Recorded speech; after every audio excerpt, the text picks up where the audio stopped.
Bientôt la fin des nausées et des petits maux de début de grossesse. C'est le moment de prendre soin de vous et de votre alimentation pour une grossesse au top. Pensez également à vous inscrire à la maternité, il n'est jamais trop tôt.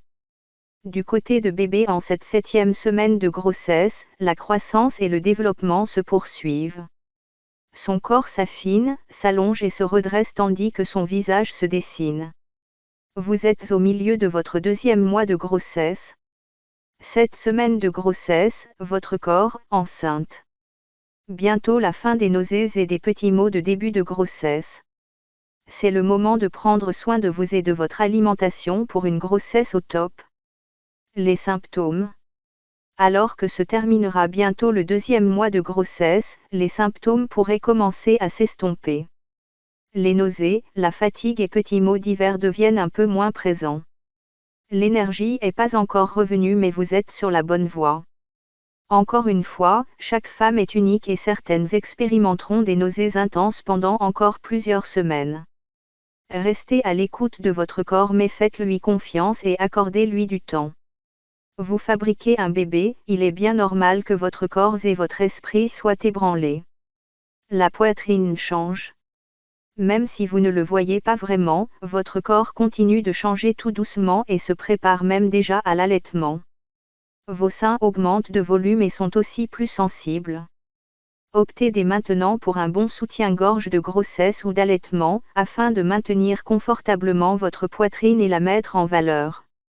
Appliquez aussi matin et soir une crème spéciale buste et anti-vergeture, une nouvelle étape de routine de soins qui va rapidement devenir indispensable. Vergetures pendant la grossesse, comment les éviter et les corriger?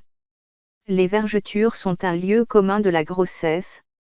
Elles nous plombent souvent le moral et la plupart du temps, on ne sait pas forcément d'où elles viennent. Leurs origines, les zones à risque, comment les prévenir? Le journal des femmes fait le point. Surveillez la prise de poids. Pour votre bien et celui de votre bébé, il est important de continuer à surveiller votre alimentation, en veillant à manger varié et équilibré. Il est normal de manger un peu plus durant ces 9 mois, mais attention toutefois à ne pas prendre trop de poids. À ce stade de la grossesse, vous n'avez peut-être pas encore vu de différence flagrante sur la balance, surtout si vous êtes sujette aux nausées matinales et aux vomissements. Mais cette prise de poids ne devrait pas tarder. Idéalement, vous devriez prendre environ 1 kg par mois, soit jusqu'à 12 ou 13 au total. Si vous en prenez plus, ne tentez surtout pas d'entreprendre un régime seul, parlez-en à votre médecin. 7 semaines de grossesse, le développement du fœtus. Alors que votre bébé était totalement replié sur lui-même, il commence désormais à se redresser petit à petit. Son squelette commence le processus d'ossification, les cartilages commençant à laisser la place aux os, d'où l'importance de bien manger à ce stade de la grossesse pour apporter tous les nutriments nécessaires à la bonne croissance de votre bébé. Cette 7e semaine est également marquée par la mise en place définitive de la glande thyroïde tandis que les autres organes poursuivent leur développement à leur rythme. Taille, poids, sa croissance se poursuit à vitesse grand V. À ce stade de la grossesse, l'embryon mesure maintenant environ 2 cm et pèse 2 grammes. Son visage continue de s'affiner, il prend peu à peu forme humaine avec l'apparition des oreilles et des paupières. On commence même à distinguer sa mâchoire inférieure et ses lèvres se dessinent petit à petit.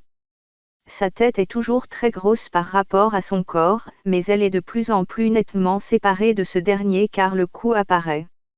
Ses doigts aussi se modèlent et ses membres continuent de s'allonger tout doucement. Ses bras, d'ailleurs, grandissent plus rapidement que ses jambes. 7 semaines de grossesse, conseils et démarches. Votre 2e mois de grossesse est déjà presque terminé.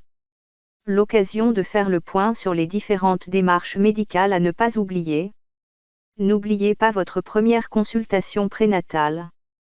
Si vous n'avez pas encore effectué votre première consultation prénatale, pensez à prendre rendez-vous avec votre gynécologue ou votre sage-femme. Cet examen permet de faire le point sur votre état de santé, de réaliser un certain nombre d'examens complémentaires importants, dépistage de la toxoplasmose, du VIH, détermination du groupe sanguin, et de déterminer le terme de votre grossesse.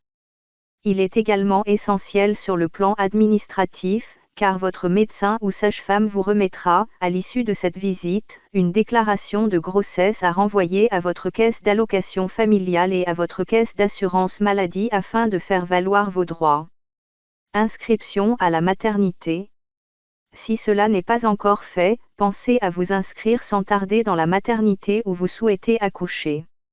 Sachez que certains établissements sont pris d'assaut, alors mieux vaut ne pas attendre.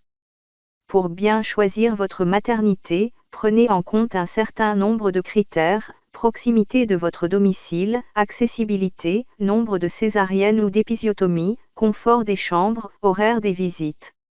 Notre guide des maternités vous donnera toutes les infos utiles.